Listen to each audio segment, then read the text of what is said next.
Hello and happy Thursday, everybody. Here's what's coming up tonight on Now. A controversial video that made its way through social media last night depicting drug use in a neighborhood in Portland. We'll talk about the people who made the video and the reaction to it. And former sheriff, now state senator Mark Dion throws his hat into the ring for governor. We're talking with him live and answering your questions. Speaking of the gubernatorial race, Susan Collins will make her decision tomorrow, governor or senator. We went to her hometown to see what they think. This is News Center now.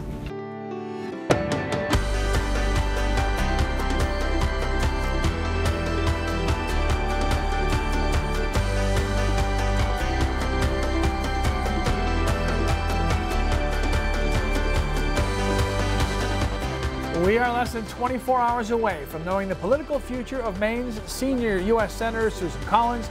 Senator Collins will announce tomorrow morning in Rockport whether or not she will run for governor of Maine or stay in the Senate. Should Senator Collins run for governor or stay put in Washington? We want to know what you think. We want you to vote in our Pulse poll using our mobile app or through pulse.newscentermaine.com. Good evening, everybody. I'm Lee Goldberg. And I'm Amanda Hill. Collins' decision will have implications here in Maine and across the country. Senator Collins lives in Bangor, but she did grow up in Aroostook County. So Tennyson Coleman is live in Caribou, her hometown, with the pulse of the people in that hometown. Hey, Tennyson. Hey guys, how's it going? Now, we hit the streets to see if people are gearing up for the announcement tomorrow, and it should be no surprise that you say the name Susan Collins and most people here have an opinion. Now, the U.S. Senator grew up here and she still has family in the area working for the family business S.W. Collins. It's a lumber store with a few locations in Maine. We went there today and to a few other local businesses to see what people had to say. One man who owns a restaurant in town says he'll be watching closely for the senator's announcement. A lot of folks have been talking about Susan to see whether she's going to stay with the Senate or decide to run for governor, which my personal thought on that is I think it'd be great if she ran for governor. She's come in with her family in here several times over the years because her parents we see quite often in for lunch and dinner. All right, now not everyone agrees, obviously, as we've seen all throughout the week. I talked to some folks here who said they prefer she stays in the Senate. Now, again, we've, like I said, heard a lot of that throughout the week, a lot of speculation going into tomorrow. And some folks that you may not know, still may not be in the know. Her family actually ran into her mom today, who says she doesn't even know, and in fact she stopped asking. Now, coming up later on News Center's Samantha York spoke with Senator Collins' brother, Sam Collins, to find out more about the families, just how the family's taking all the news. Lee, back to you. All right, Tennyson. Yeah, if you're not telling Mom, that's a pretty well-kept secret. Live in Caribou. Thank you very much. Joined now by Mark Murray, who is the senior political editor for NBC News. Mark, thanks so much for joining us. Thank you for having me. So we'll start with this. Senator Collins obviously has been weighing where she'll have the most impact. To you, as a senior senator, is that even a question? Well, you know, again, what she ends up deciding to do tomorrow, I think, has been a very big mystery here in Washington, D.C. I've ended up surveying a lot of Republican operatives who either work in the Senate, work in gubernatorial kind of campaigns, work in the campaign world, and they seem to be split on what she wants to do. Some people believe that she might run for governor just because why else would you be holding a press conference if you were going to decide to stay in the United States Senate? Others do believe that she'd have a bigger impact still serving in the United States Senate, just kind of given how crucial her vote is on matters like health care and tax reform. But to me, the biggest implication is if she decides to actually run for governor, that of course would create an open Senate seat in 2020, all with the balance of power in the United States Senate potentially on the line. You covered a lot of things there, Mark, so let's start with this one. She obviously is a moderate Republican. If she did leave the Senate, what would that kind of look like in the Senate? Would that cause a shift at all? Well, and a lot of it depends on whether she decides, if she runs for governor, would she end up keeping her Senate seat at least for a while? It is very possible that she might immediately resign, and then you have Governor LePage appoint an ally to her seat, which that would potentially make that a much more conservative seat and put, you know, the future of the Affordable Care Act or Obamacare back in play. There is the potential that she might end up staying in the Senate and run as an independent for governor. And so there's so many different kind of, I think, parts of the equation that all of us are just kind of waiting to see what she actually announces tomorrow, because whatever she does, I think, has very big implications in your state and also here in Washington, D.C. We will see what happens. Mark, thank you so much for joining us. Thank you. All right, a lot of you seem to be weighing in on this pulse question right now. 77% of you say no, Senator Collins should not run for governor. By the way, News Center is the place to turn for complete coverage of Senator Collins' announcement. That starts with live reports from Rockport on the Morning Report. We will then bring you Collins' announcement live on air, online, and our mobile app starting at 8 o'clock tomorrow morning. After the announcement, we have continuing coverage throughout the day, so be sure to stay right here with News Center. Lee? All right, Amanda, now here's one announcement we don't have to wait for, because this candidate did make his official announcement today. Current state senator, former Cumberland County Sheriff Mark Dion is now in the running. He joins a crowded field of Democrats vying for the Blaine House. Dion made his announcement this afternoon at the Cumberland County Jail in Portland. Joins us now live on the program. Thank you for the time, sir. Thanks, Lee, for having me on. Okay, so you were the sheriff, state senator. When in your mind were you like, you know what, I think I'm going to take a shot at the Blaine House? I've given it some thought over the last year. It's time, 40 years of public service. I hope I have the skill sets that can help move Maine's agenda forward. Politicians right now in this climate are under the gun a lot of scrutiny. Everybody's criticizing, and seemingly no matter which side you're on, somebody's not happy. You know, are you ready to take on that public pressure of everything you do being watched so closely, or are you used to that at this point? Listen, 32 years as a cop, you know, 12 years of that as a sheriff. I've been subjected to a lot of critique over the years and scrutiny, and I'm comfortable with that. When you're making the right decision, you don't have to worry about the criticism. All right, so what do you bring to the table? People watching maybe don't know much about you other than maybe you were a sheriff at one time. You know, what does Mark Dion, the governor, look like? Mark Dion, the governor, looks like someone who will actually be steady, consistent, predictable, willing to work with people, learning to listen before opening his mouth, and trying to determine what the best course forward is without provoking unnecessary conflict. A lot of things that keep coming up in the conversation of people running for office, certainly in Maine. Jobs. How do we get them in Maine? How do we keep them in Maine? You know, what are your thoughts on that? I think we have to make investments in the university, research and development, try to develop technologies that will bring business interests here. But I think when I talk to business people, really, they don't talk about jobs. They say, look, we need consistency. We need an administration that doesn't go left or right or up or down every other week. We can't execute a business plan in that kind of political environment. So I want to bring them that kind of consistency so they can make the move forward. The opioid epidemic is so, you know, prominent here in our state, and we'll be talking about actually a little bit later on in the program today. With all your career in law enforcement, I know you saw a lot of that firsthand. How do we even try to get a handle on this? We have to be clear that this is a public safety and a public health issue. This will be the epidemic that defines this generation, just like AIDS did for the previous generation. So we've got to bring our forces to bear, and the police have to work with public health. And the courts are taking the steps to recognize that substance abuse disorder can't be criminalized, but it has to be responded to. All right, finally, before we let you go, everybody else seems to have an opinion. Should Senator Collins run for governor? Listen, I don't want her to turn her back on the people of Maine. Maine citizens' health care are at risk. She needs to get the job done in Washington. And if she chooses to run as governor, then I look forward to that contest, and we can test each other's visions for the future of Maine. All right, Mark Dion, running for governor. Thank you very much for the time. Appreciate it. All right. All right, Amanda. Thanks, Lee. Portland School Superintendent says they have found mold in another school, this time at Reiki Elementary. A document prepared by Environmental Safety and Hygiene Associates describes the mold as extensive due to a prolonged hot water pipe leak. The mold is in a utility trench that follows the footprint of the school. Turning to the weather, it was a crisp morning out there. It looks like it will be chilly again tomorrow morning. Keith Carson is out on the weather deck with the first look at the forecast. Hey, Keith. Hey, Amanda. Yeah, it's almost like fall, right? That's what it feels like.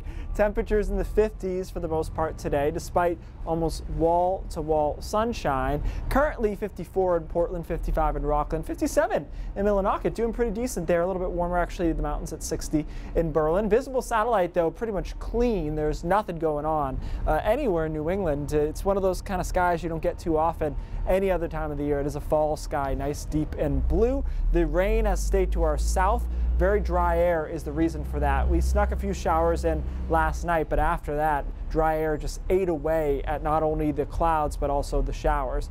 Overnight tonight, it's going to get chilly, 38 or so in Portland, 40 in Rockland, in the 20s, squarely in the 20s through the mountains tonight, and even a place like Freiburg, 27, 28 degrees should do it, 33 in Augusta and 31 in Bangor. So we start off chilly, obviously, tomorrow morning, but another bright day, basically from start to finish, and we should end up around the same temperature-wise, 58 to maybe 60 degrees on the high end of things. Clouds start moving in on Friday night, and our air mass starts to shift late Friday night into Saturday to one that is a lot more humid and a lot warmer for the weekend. Temperatures on Saturday will be around 70 degrees. You can see though quite a bit of cloud cover and some isolated showers. That's not it though, guys. It looks like it could be even warmer on Sunday, perhaps near the mid-70s on Sunday afternoon.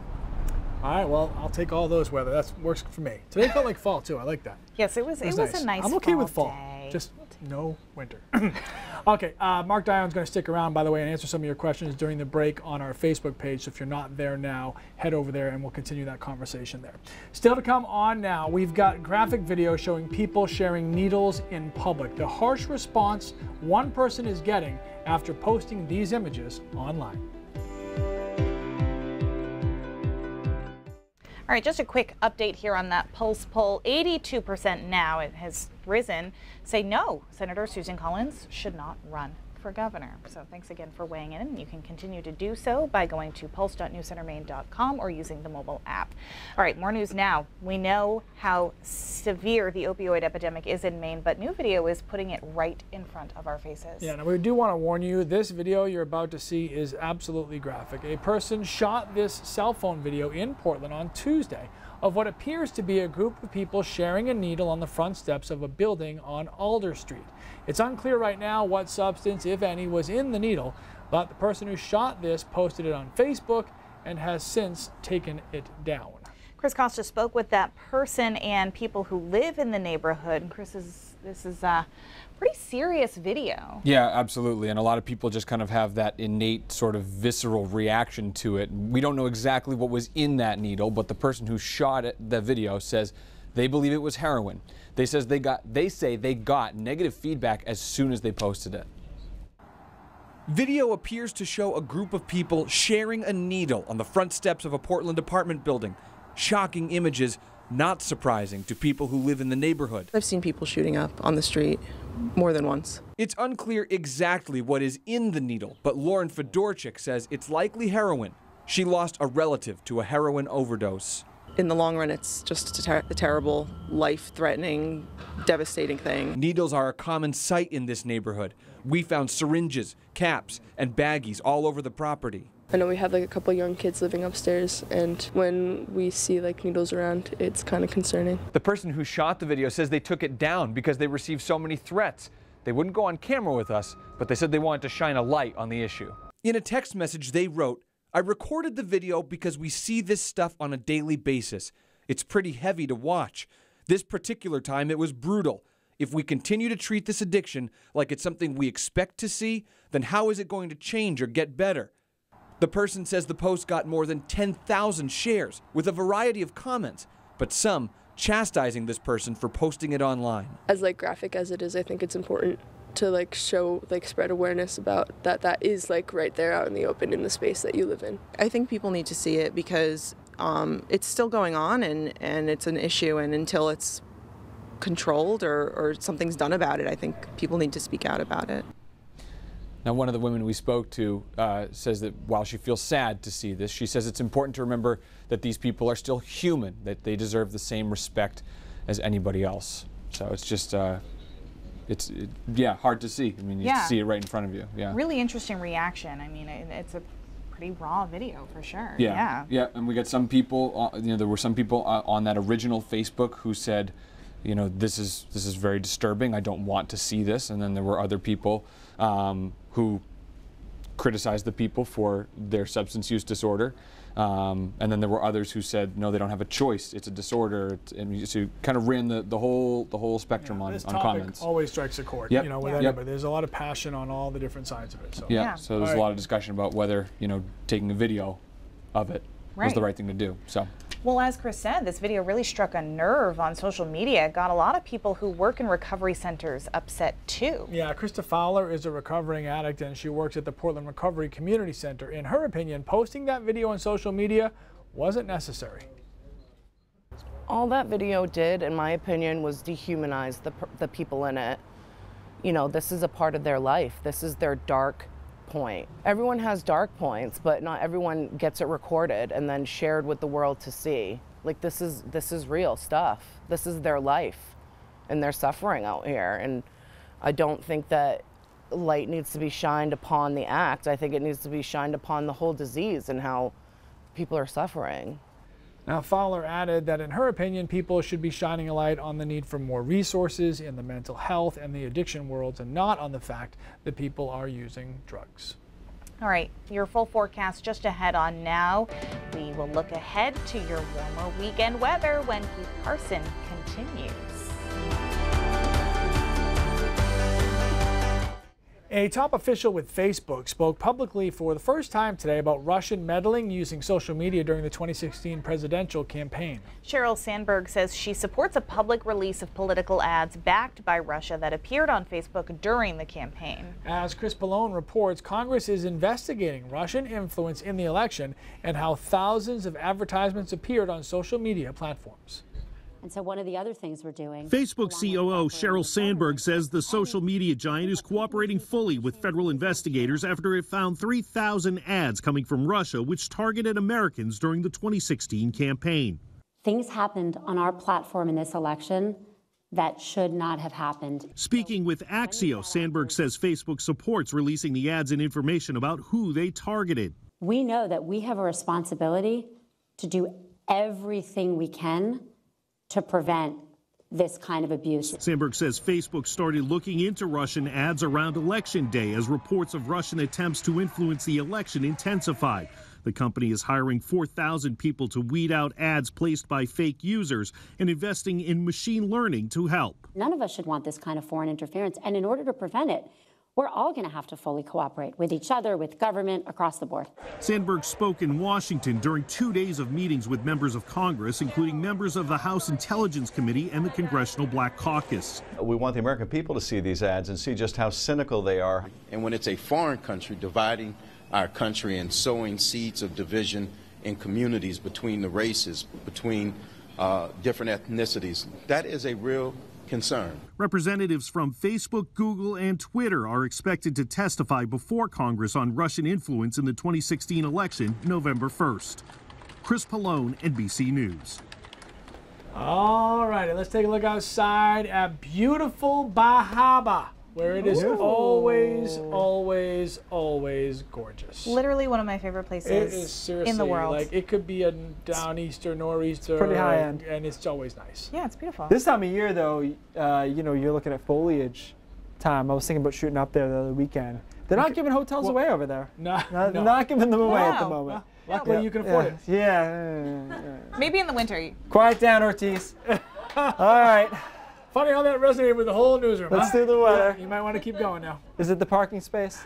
57 in Rockland, 58 in Bar Harbor. High temperatures, 60 in Berlin, so we actually overperformed a little bit there. These temperatures, for once, actually below average for this time of the year. Only a degree or so, but still, we've been so warm for so long. Visible satellite looking clean across all of New Hampshire, Maine, Vermont, and down into southern New England as well. And tomorrow will be another mostly sunny and pleasant day. Very, very similar to today as this rain continues to stay suppressed to our south. Because of the clear skies and the fact that we didn't get all that warm today, it's going to be pretty chilly tonight. Temperatures in the 20s in the mountains, around freezing across the interior, including Bangor at 31, and then right around 37, 38 to Portland, Rockland, and Bar Harbor, probably ending up in the upper 30s to around 40 as well. So there's high pressure dominating our weather forecast through the day tomorrow too, and pushing any of those showers down to our south.